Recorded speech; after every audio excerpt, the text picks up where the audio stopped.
Para bigyan tayo ng update sa lagay ng panahon ngayong araw, nasa linya ng telepono si Pag-asa Weather Specialist Benny Estareja. Maulang tanghali po, sir. Makakaranas po ba tayo ulit sa bansa ng malalakas na pag-ulan ngayong araw? Sir Benny? Yes po, magandang tanghali sa inyo, gayon din sa ating mga taga-subaybay. Sa ngayon po, magpapatuloy pa rin yung mga paminsan-minsan mga pag-ulan dahil pa rin po yan sa southwest monsoon or hanging habagat.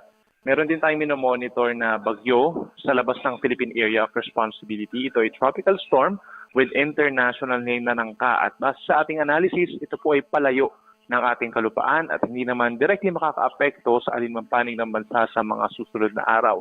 Yung habagat, magpapatuloy pa rin po ngayong araw and posibleng hanggang weekend dito po sa western section ng Luzon. Kabilang na dyan ang Ilocos Region, gayon din ang Abra, Benguet, halos buong Central Luzon, pababa ng Metro Manila, halos buong Calabarzon, Mindoro Provinces at Northern Palawan. Mag-ingat pa rin sa banta ng mga baha at pagguho ng lupa at yung pag-apaw ng ating mga kailugan at laging tumutok sa ating mga rainfall advisories and heavy rainfall warnings. Posible pa rin po tayo magtaas ng mga babalangyan hanggang sa weekend. Yan muna latest muna dito sa weather forecasting na Pag-asa. Balik po sa inyo. Yes, Sir Benny. Naranasan nga po natin sa mga nagdaang araw na habagat pa lang, grabe na yung dinanas natin. Apo. Ngayon, Sir, bilang paalala na rin sa mga Pilipino, kasi baka mamaya akala nila yung mga orange, yellow, and red warning, baka hindi nila sineseryoso talaga. Baka pwede natin paalala lang sa kanila what these color warnings are for?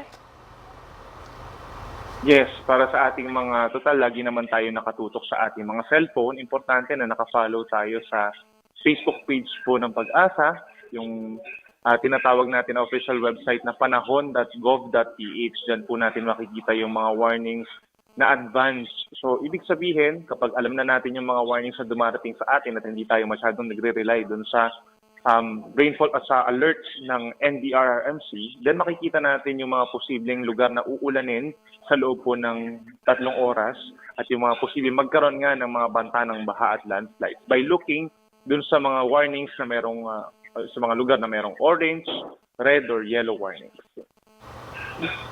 Thank you very much for your time, sir. Muli yan po si Pag-asa Weather Specialist Benny Estareja.